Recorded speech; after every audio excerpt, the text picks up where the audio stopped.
और अब आपको दिखाते हैं वो खबर जिसने सियासी गलियारों में भूचाल ला दिया है।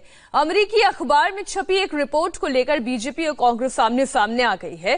कांग्रेस के पूर्व अध्यक्ष राहुल गांधी ने बीजेपी पर बड़ा आरोप लगाया है।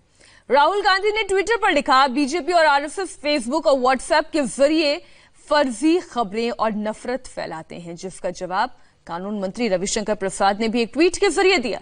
रविशंकर प्रसाद ने लिखा, ऐसे लोग जो अपने ही पार्टी के लोगों पर कोई प्रभाव नहीं डाल पाते, कह रहे हैं पूरी दुनिया बीजेपी और आरएसएस के कंट्रोल में है।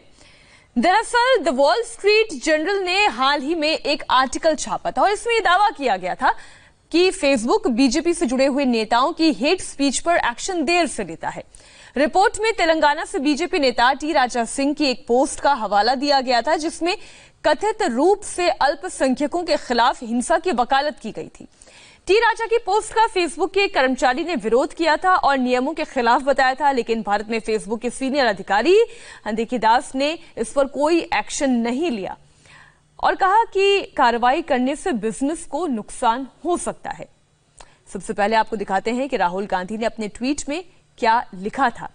राहुल गांधी ने लिखा था, बीजेपी और आरएसएस भारत में फेसबुक और व्हाट्सएप को कंट्रोल करती है। वे इसके जरिए फर्जी खबरें और नफरत फैलाते हैं और इसका इस्तेमाल मतदाताओं को प्रभावित करने के लिए करते हैं। आखिरकार अमेरिकी मीडिया फेसबुक के बारे में सच्चाई के साथ सामने आया है। इधर राहुल गांधी के ट्वीट का जवाब कानून मंत्री रविशंकर प्रसाद ने दिया। रविशंकर प्रसाद ने क्या लिखा वो भी आपके सामने रख रहे हैं। ऐसे लोग जो अपनी ही पार्टी के लोगों पर कोई प्रभाव नहीं डाल पाते, कह रहे हैं कि पूरी दुनिया बीजेपी और आरएसएस के कंट्रोल में है।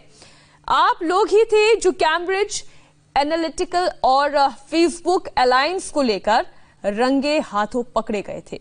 रविशंकर प्रसाद ने जवाब दिया कि अब सही मायने में फ्रीडम ऑफ एक्सप्रेशन है और किसी एक परिवार का अब कोई गुलाम नहीं है। मामला तूल पकड़ने लगा और इसके बाद कांग्रेस और बीजेपी आमने सामने आ गई है। कांग्रेस नेता अजय माकन ने पूरे मामले की जांच जेपीसी से कराने की मांग की है, जबकि बीजेपी प्रवक्ता शाहनवाज हुसैन ने बताया कि कांग्रेस की आदत है अपनी कमी छिपाने के लिए दूसरों पर कमियां डालना।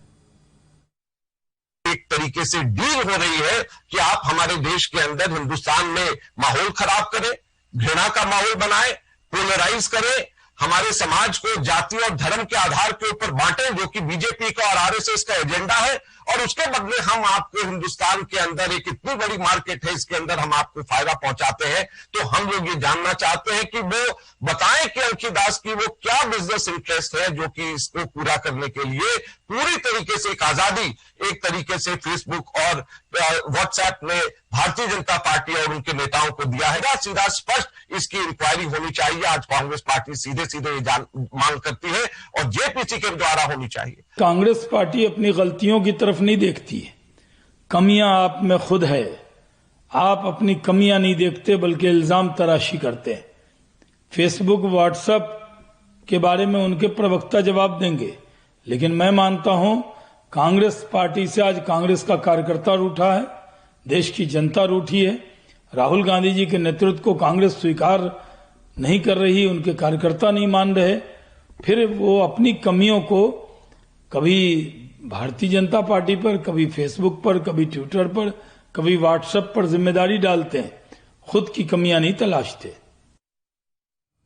फेसबुक व्हाट्सएप को लेकर विपक्ष भी दो खेमों में बंट गया है। जेडीयू नेता राजीव रंजन ने कहा कि दूसरों पर आरोप लगाने से पहले कांग्रेस अपने अंदर झांके। वहीं आरजेडी नेता मनोज झा ने कहा, इस तरह की खबरें चिंता का कारण है, इस पर सोचना होगा। अभिव्यक्ति की स्वतंत्रता को लेकर कांग्रेस का ट्रैक रिकॉर्ड देश आज भी नहीं भूला है। और जहां तक सोशल मीडिया और डेटा लीक को लेकर के कैम्ब्रिज एनालिटिका और कांग्रेस के संबंधों को लेकर देश में पहले भी शोर शराबा हो चुका है।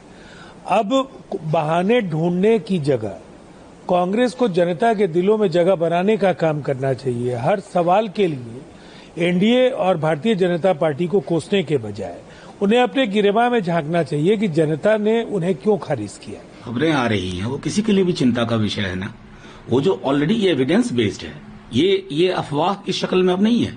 एविडेंस है किसका क्या रिश्ता था, क्या हो रहा है, किस तरह की पोस्ट को हटाने के लिए व्यवसायिक कारणों का हवाला दिया गया।